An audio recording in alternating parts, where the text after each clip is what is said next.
New technology could soon replace your wallet with a mobile phone. Thanks to a chip that's been embedded into these phones, you'll now be able to pay for your purchases without cash.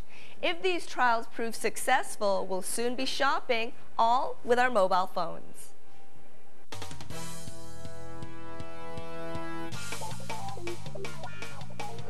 The holidays are just around the corner.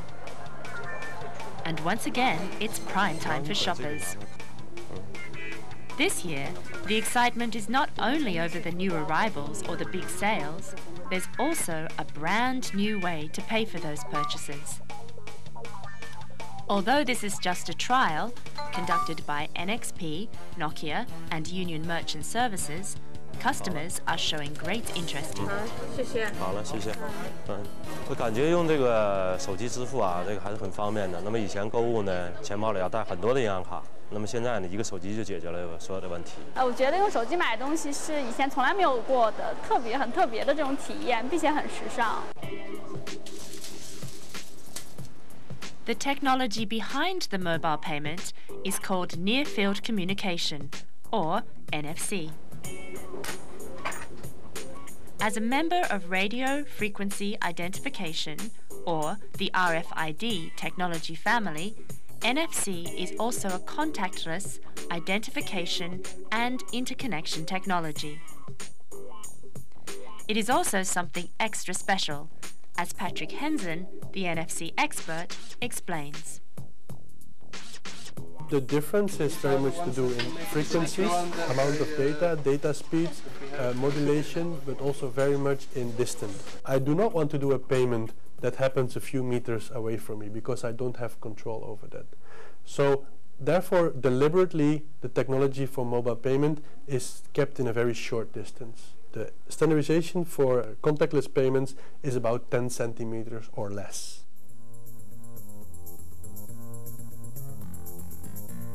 How do we integrate the NFC technology into the mobile phones? Hi, Laurie. Well, Handset makers like Zheng Zhaodong are working on it. Photo shooting. If they're taking the photo shooting, I don't know. There are two chips inside. One is NFC chip, another one is Smart MX phone. The NFC chip is function as a communication chip. The data will go through NFC chip, but will be installed in a Smart MX.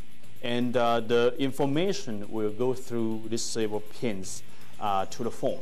So the phone can actually read the data on this Smart MX through the screen of the phone. A bit too abstract? Okay. Patrick will demonstrate how the mobile payment works. First, he takes money from his bank account and puts it onto his mobile phone. Then, he chooses the CD discs he wants at the automatic vending machine and swipes his phone before the reader. Immediately, the money is deducted from his phone and the transaction is done. Yet, safety concerns come with the convenience. Is the data inside the phone secure?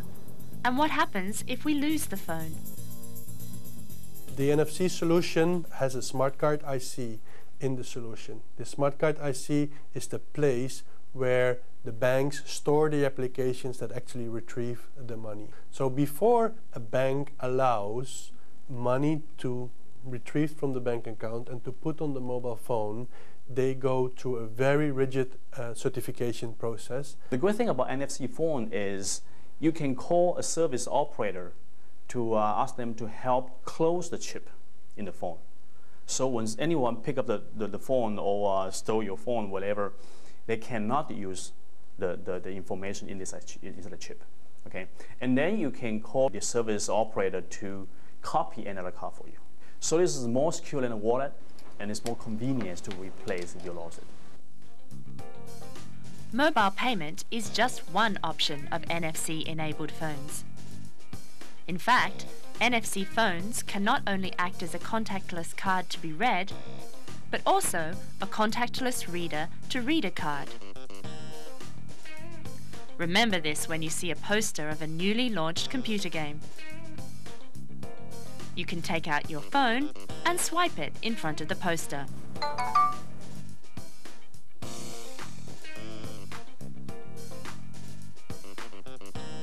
You are able to browse all the information on the game instantly.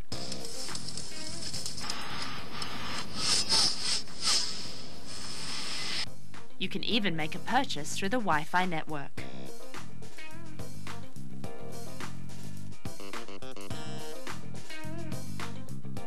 The poster would have to embed a tag, and this tag has an antenna.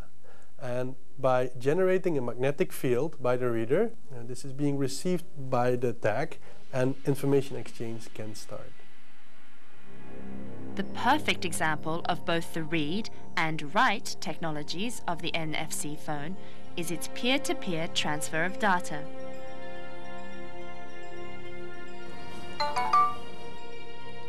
If we see each other, we can exchange business cards between our two phones. This technology is good at helping Bluetooth technology to simplify the cumbersome pairing process of communication establishments. Nice to meet you, Mr. Kurt. Oh, Mr. Stratton, glad to meet you. A lot of people currently have devices with Bluetooth, but think it is difficult to use it because it's difficult to set it up. NFC can make that very simple. I hold two Bluetooth devices with NFC together. I exchange all parameters for Bluetooth, and when I take the two devices apart, Bluetooth takes over the connection. So I can, a very simple touch and connect. All these demonstrations are quite amazing. It's no wonder that consumers are expecting a much wider application of the NFC technology. 那么是不是更多的银行卡片能够集成在手机当中？另外一方面，是不是有更多的这种商场啊、店铺啊，能够受理这种支付方式？我觉得以后啊，不管是在商场啊，还是便利店啊，不管去买什么东西，都能用手机就好了。 You will see some commercial launch of NFC in the market in year 2007, and until year 2009, you will see a big percentage of the phones will have NFC function. The aim of technological development is always to find better ways for us to enjoy our lives. Maybe in the near future, the only thing we have to take when we leave the house is our mobile phone.